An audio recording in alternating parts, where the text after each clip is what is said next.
We celebrate the Assumption of Mary today. What is it? What does it mean for us?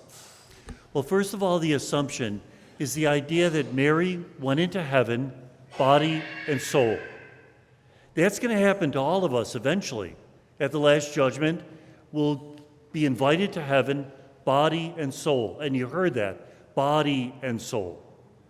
Heaven is not souls floating on the clouds. Heaven has a material nature. Remember in the book of Revelation, it says a new heavens and a new earth. So whatever taught you of God here on earth will somehow continue in heaven.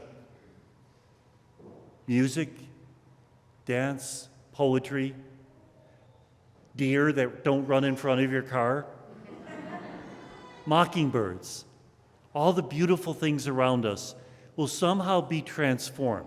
Not annihilated, transformed. And we don't know exactly what that means. Father, how old will I be in heaven? Old enough. How young will I be? Young enough. Isn't everybody beautiful in heaven? Yes, but beautiful doesn't mean gorgeous. Mother Teresa of Calcutta, she was beautiful.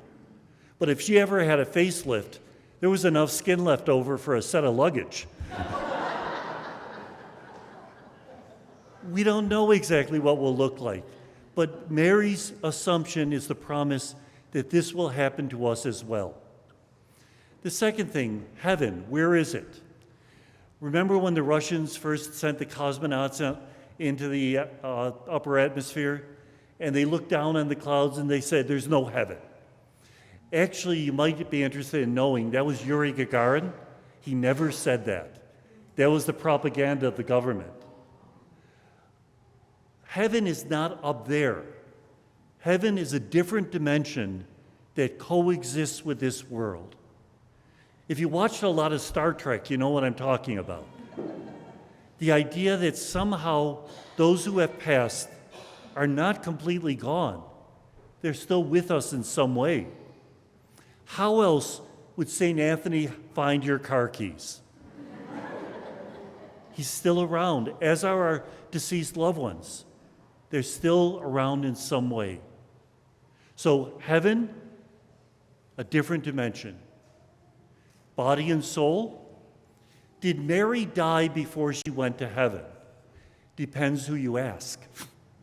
That in fact, when Pius XII wrote the official decree of this dogma, he said when Mary's life on earth was ended.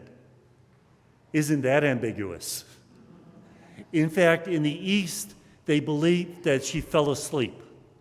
Other people believe she died, because in fact, in Ephesus, where the beloved disciple cared for her, and in Jerusalem, there are tombs of Mary. We don't know. We can ask her when we get there. All we know is that when her life on earth was ended, she was assumed into heaven. Why? Well, we can look at this mystery in different ways. Let's look at it first from God's viewpoint. Mary responded most fully to his invitation. And so in a sense, his calling her into heaven is a reward, a gift given to somebody because that person is so loving. And so it is a special honor for Mary. And we shouldn't be jealous of the fact that she gets honored more than we do. Each of us is called each in our own way. Let's look at it from the point of Mary being free of sin. Remember what happened on Good Friday? The veil of the temple split. What does that mean? Previously, behind that veil was the Holy of Holies.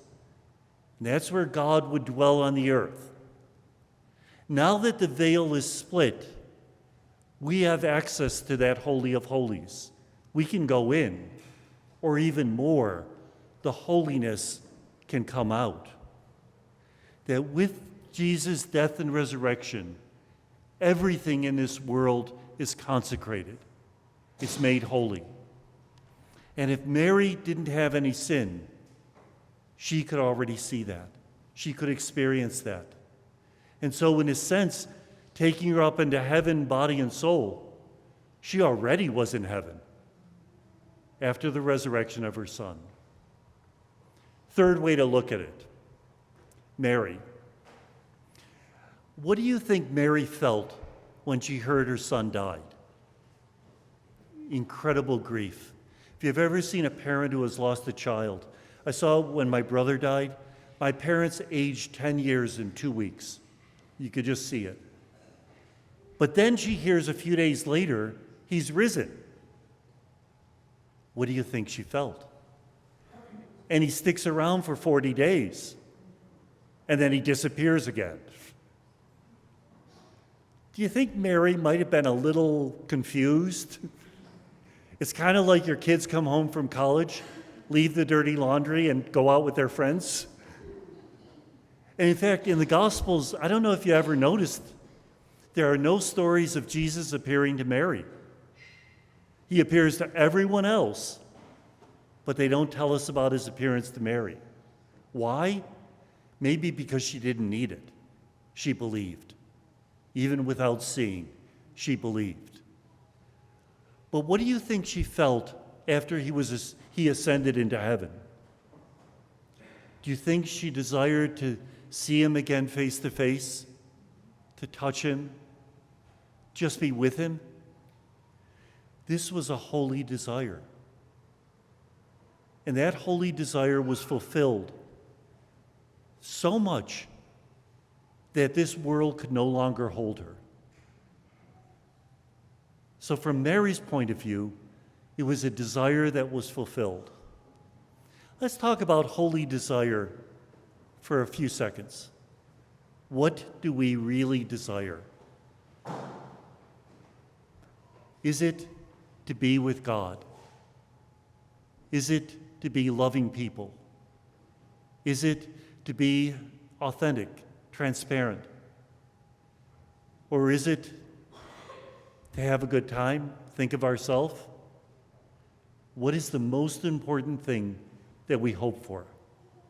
Because desire is a good thing, as long as the things for which we desire are appropriate. Do we hunger for the Eucharist? Do we know that if we don't have that, we don't know if we're going to make it? Do we really believe that Jesus loves us to death? Mary teaches us to desire in the right way and to root out all those things that are inappropriate for our desire, because sometimes things get in the way. It's not that this world is evil. Krispy Kreme donuts, it's an absolute proof for the existence of God. But 24 Krispy Kremes in the same day, not so good. And so how to even temper our desire for the wrong things so that that fundamental desire, the fundamental hunger, will be lived and expressed, that people can see.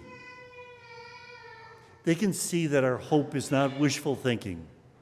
Our hope is what keeps us going and keeps us going.